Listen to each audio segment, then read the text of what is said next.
আচ্ছা মিস্টার নরেন্দ্র মোদীজি, আপনি তো প্রধানমন্ত্রী হওয়ার আগে তো এই চা বেচতেন, তো চায়ের ব্যবসাতে কেমন লাভ লস ছিল একটু আমাকে হিসাবটা বুঝান তো। চায়ের ব্যবসার লাভ লস কি বুঝাবো? চায়ে ভালোই লাভ হয়, কোনোদিন একটু বেশি লাভ হয়, কোনোদিন কম লাভ হয়। কারণ গায়ের দোকানের হিসাব বুঝতে পারছেন, কোনো কোনো কাস্টমারে তিনটা চা খেলে দুটার দাম দিলে, একটা দাম দিলে না, ওটা ফাঁকি মেরে দিলে, তো মাঝখান থেকে লাভ থাকতো কিছু। মোদিজি, আমিও চায়ের দোকান দিব ভাবছি, তো আপনি যদি কইতেন যে দুধ চায়ে বেশি লাভ না লাল চায়ে বেশি লাভ।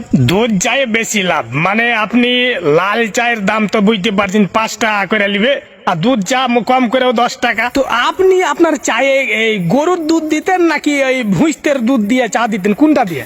না, আমি গরুর দুধ দিয়ে চা করতাম। মানে আমার বাপের এই গরুর পাল ছিল, 10টা গাই ছিল, ওই গায়ের মেলাইখানি করে দুধ হতো, তো ওই গায়ের দুধ দিয়ে চা করতুম।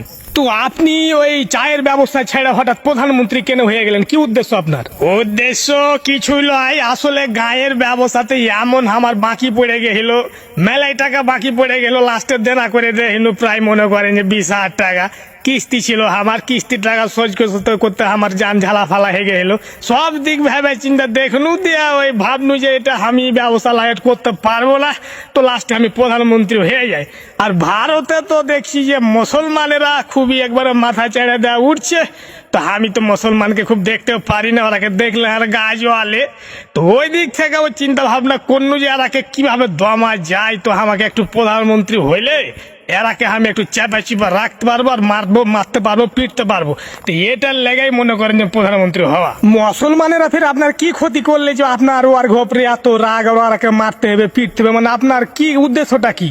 মেন উদ্দেশ্য হইল যে আপনারা তো জানেন যে আমি গরুর মুদ খাই, গায়ের মুদ খাই।